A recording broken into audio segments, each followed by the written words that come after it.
அது மட்டும் இல்லாம சிறுநீரக கற்களால அடிக்கடி அவதிப்படுறவங்க இந்த கொள்ளு வேக வச்ச தண்ணிய டெய்லி காலையில வெறும் வயித்துல குடிச்சிட்டு வரும்போது அவங்களுக்கு ஒரு நல்ல ரிசல்ட் இருக்கும்.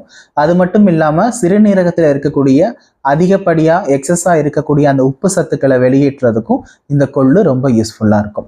இந்த கொள்ளுல அதிகப்படியான நார்ச்சத்தும் புரதமும் இருக்கிறதுனால இது நைட்டு ஊற வச்சு அதை முளைக்க வச்சு அதை நீங்க சாப்பிடும்போது உங்களுக்கு எப்பேற்பட்ட மலச்சிக்கல் இருந்தாலும் அதை சரி பண்ணி கொடுக்கும்.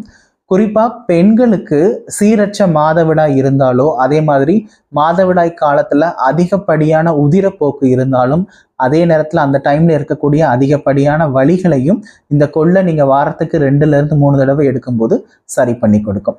அதே நேரத்துல இந்த கொள்ளு லோ கிளைசிமிக் இண்டெக்ஸ் ஃபுட் அப்படிங்கிறதுனால இதை நீங்க வாரத்துக்கு 2-3 தடவை டயபெட்டிஸ் பேஷண்ட் எடுக்கும்போது ரத்தத்துல உங்களை சர்க்கரையினுடைய அளவு, அதாவது